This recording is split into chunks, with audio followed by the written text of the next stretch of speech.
The first part of our video on American volunteers in Ukraine sparked a huge reaction in the comments. So today, we're sharing more powerful stories from US veterans who fought their way through brutal clashes with the Russians. Russian propagandists love to claim that American volunteers only handle support tasks and never make it to the front lines. Well, American volunteer Glenna would beg to differ. Cluster bomb went off and it sounded like it was right behind me. It was like 40 yards or so behind us. He was like about behind me.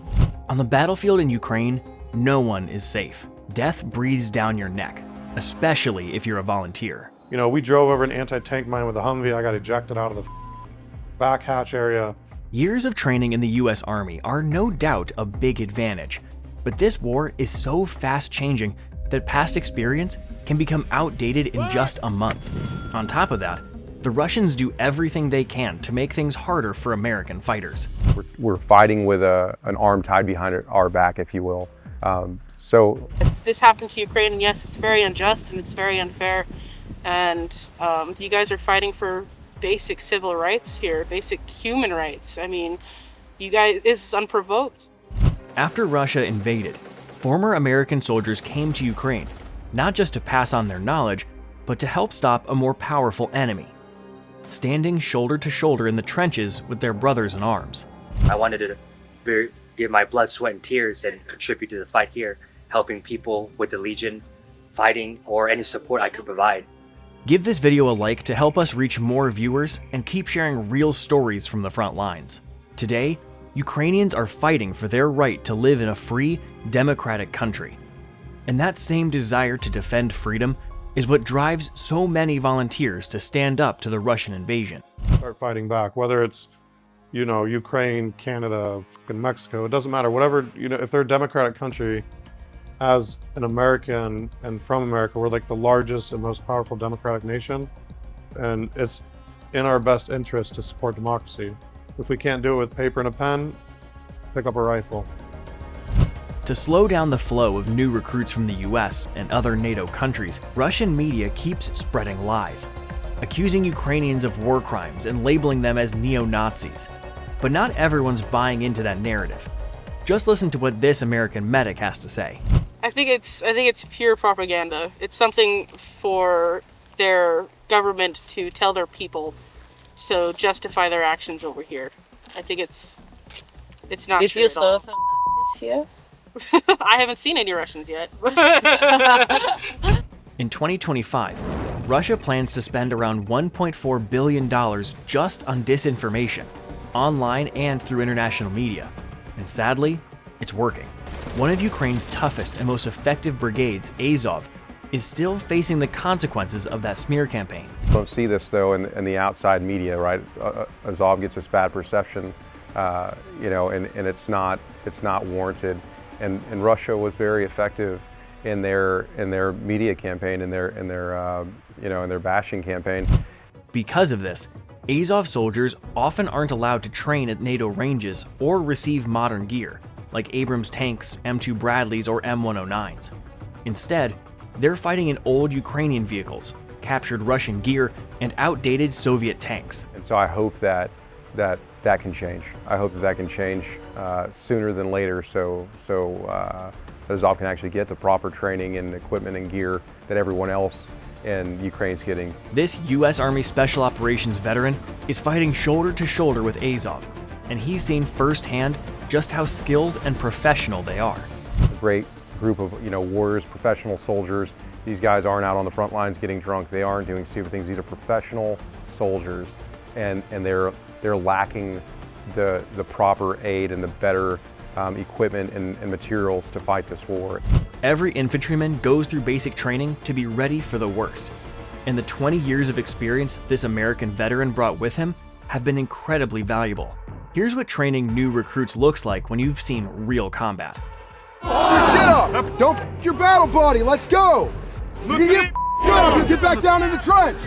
You two back down in the trench! You think this is fun now and you're smiling, but you won't be smiling in a month when the Russians are fucking shooting at you and you're getting fucking shelled! You understand? Good training helps soldiers stay calm and stick to the plan when the bullets start flying. That mindset can mean the difference between life and death. For example, Glenna came under heavy fire and still kept going. She tried to save a wounded brother-in-arms under a rain of cluster munitions, but his injuries were just too severe. I get there, there's like somebody's on the ground, they call for medic. And I remember running down there, and then I see him, and then the second round of cluster bombs go off, and so we grab him, we drag him into the tree line, but by the time the second barrage was done, he was already passed, so. Another American volunteer found himself right in the middle of the brutal battles for Avdiivka. Thanks to tight coordination, their unit not only held the line, they took the fight to the Russians and pushed them back. A year in 2023 in the Avdiivka sector, not only did we stop the Russians cold in their advances, but we were able to, in 2023, to push into areas that the Ukrainians, held for 2 days in 2022 during the offensive, or the initial invasion, and we were able to take it all back, plus extra. Make sure to subscribe to the channel. Our mission is to share more stories from real soldiers and the weapons they use in today's wars. The pressure on Russian forces was so intense, they started surrendering. Their commander even abandoned his own men. Could you imagine something like that happening in a Western army? Hard to believe, because out here, brotherhood comes first. Separate, whatever, storm battalion, completely wiped the whole unit, except for 6 people that we captured and wherever the battalion commander ran off to.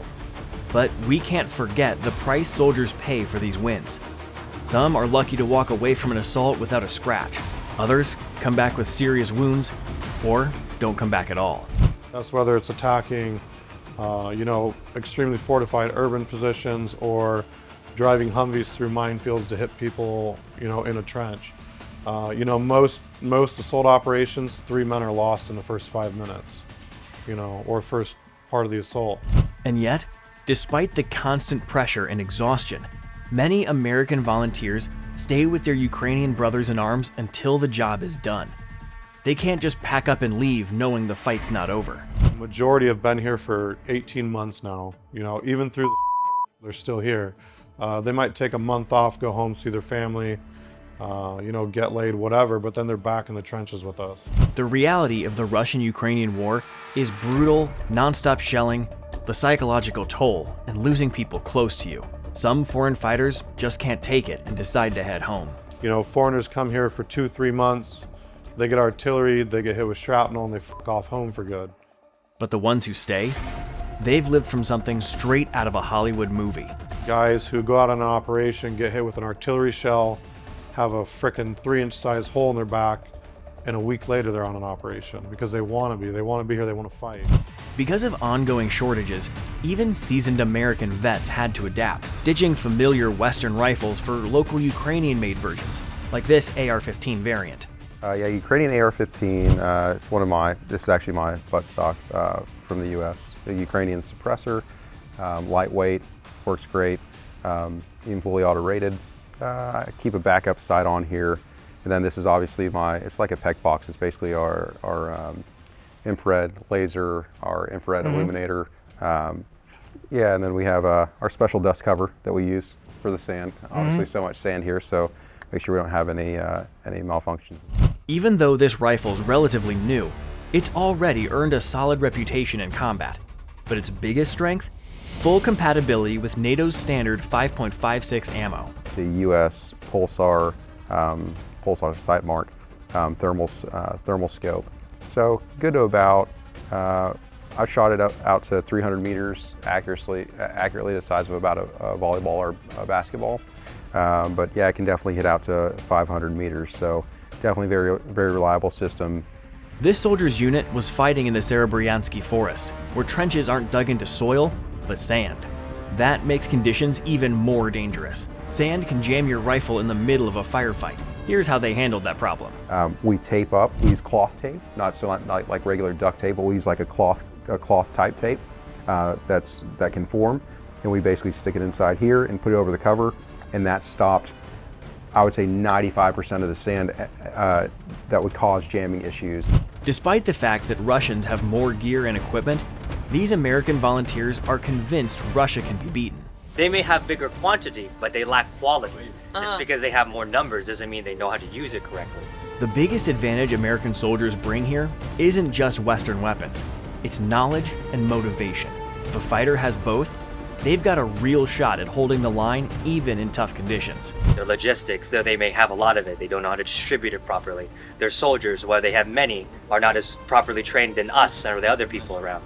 The volunteers or the Ukrainian military as a whole. From the perspective of this Marine, Ukraine's greatest strength is the will to learn.